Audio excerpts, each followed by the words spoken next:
Bismillah ve salatu ve selamu ala Resulillah ve ala alihi ve sahbihi ve men vala.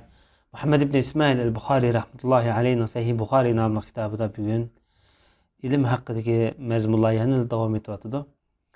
Bugün bu okuldan babımız ma'lum sebepler tüpeyildin bir adam haya kılıp özü soruyanmay başkalarını sual soraşqa evetken kişi hakkında bu kandak buldu deydi. Bunun jarayanını yana hadisin özünden to'liq tushunib chiqamiz. İmam Bukhari rahmetullahi aleyhi 132 numaralı bu hadiste bizge Musaddad hadis so'zlab bergan deydi. Musaddad ibn Musarhat degan kishi İmam Bukhari'nin büyük ustazlarından. Bu adam deydi bizge Abdullah ibn Davud hadis so'zlab bergan deydi. Bu zat Abdullah ibn Davud el-Hureybi nam bilen Hureybe deydigan bir kabilige yoki bir rayonga bir mahalliga nisbat berilgan. Hureybe asli Basradagi kichik bir qishloq, bir kent hamda. Abu Muhammad, Abu Abdurrahman nomi bilan asli bulamida ko'pchilik Hamadan deydigan yerlar bor masalan. Bundaqda bular tegi masalan kelib chiqishi Parislardan bo'ladi. Chunki Hamadan Paris tarafda. Ulamalar baha bergan vaqtida Yahya ibn Ma'in bu adamga nayt omonatdor, xotirjam bo'lgan ishonchlik adam degan. Hatto Muhammad ibn Sa'd rahmatullohi alayh bu nayt ibodat ko'y bir ishonchlik adam degan. Bu adamniki hayotida bir yolg'on aytib boqmaganligi xotirlangan tarix kitoblarda. O'zi gap qilib hech qachon yolg'on aytib boqmagan edi. Faqat kichkimda bir laqata bir yerga men bormagan esin dedi. Dadam sen falan yer bordingmi debdi. Ha deb qolgan yerim bor. Amaliyot men bormagandim dedi. Men mush bir qatim yolg'on aytib qolgan kichkimda dedi. O'zini aytdi rostjil. Uning ustiga bunda fiqhiy mazhablarda bunda Hanifi mazhabniki ra'yi ko'z qarashi mayliroq adam. Bu aql ra'ychilar demayman, aqliyatchilar. Yani hadis ve Kur'an'a boğan mezmunlarını süzüşte aqli idrakni asas qilgan muhaddislardan qatoridir. Bu adam 213-yilda o'lib ketgan. Bu adam ham A'mashda rivoyat qilyapti. A'mash bo'lsa nisqatim o'tdi. Sulaymon ibn A'mash degan buyuk ulamo. A'mash bo'lsa Munzirus Savri degan kishidan rivoyat qilyapti. Munzirus Savri o'zi shu davrdagi nayt katta muhaddislardan Munzir ibn Ya'la yoki Ya'li nomi bilan mashhur yoki Abu Ya'la deb ataladi. Kufilik. Bu kishining nurg'un ulamolar ishonchlik degan baholarni bergan. Bu Munzir bo'lsa, bu hadisni rivoyat qilgan vaqtida Muhammad ibn Hanafiyyadan rivoyat qilyapti.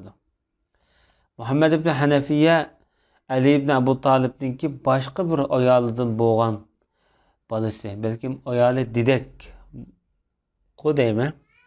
Nemishqa bularni Hanafiyya deymizsa, bular ayni vaqtida Yamame deydigan hozirgi Najd Riyaz tabalikida Saudiyninki. Bani Hanifa qabilasi yashagan. Bu Musaylima ibn Kazzobning qabilasi. Bular shu Najdda Riyaz yashaydigan qabila ayni vaqtida. Yamame urushi, ya'ni murtad urushi bo'lgan vaqtida shu urushdan bu Muhammad ibn Hanafiyyaning onasi asir tushgan. Qizchaq shu vaqtida. Ali ibn Abu Talibniki nasibasiga tushib, shu ayoldan bo'lgan bolasi bo'ldi. Shunga Muhammad ibn Hanafiyya deb buni farqlantirib atagan. Bu zat 114-yilda o'lib ketgan buyuklardan qabrsi hozirgi Madinadagi Baqiy qabristonlikda. Bu kishi hamda o'zining dadasidan rivoyat qilyapti. Dadasi Ali ibn Abu Talib roziyallohu anhu payg'ambarimizning omroq qizi Fatima onamizniki yo'ldoshi bo'ladi. Hashim jamoatidan payg'ambarimizdan navra. Payg'ambar Rasulullohning navra inisi ham kuyovlida. Bu kishi deydi men mazilik odam edim deydi. Mazi degan bunda erlarning shu ayollik munosabatdan burun masalan ayollarga masalan chaqchaq qilgan vaqtida shahvat oshgan vaqtida chiqadigan bir xil suyuq bir suyuqlik. Bu chiqqan vaqtida shahvat o'lmaydi. Bu manidan ayrimamda. Bu lazzatsizroq holatda chiqadigan. Bu adam nəhayət məzilik adam ekan, bədin nəhayət güclük, işte adam ekanda. Mən Miqdadni buyurdim dedi. Peyğəmbər əleyhissalatu vesselamdan sorab gəlgin deb. Bu Miqdad ibn Əsvəd özü muhacirlardan. Əsvəd degan özün beqib olgan tutuqladısı. Bu özün qabiləsində bir adamni öldürüb qoyub Məkkəyə qaçıb kelib, şu Əsvəd ailesi bilan ittifaqdaşıb şularning kepilligida Məkkədə yaşagan. Peyğəmbər sallallahu əleyhi və səlləm Mədinəyə hicrət qilgan vaqtida bu kishi hicrət qilgan dastlab qaradiki musulmonlardan bo'ladi bu odam.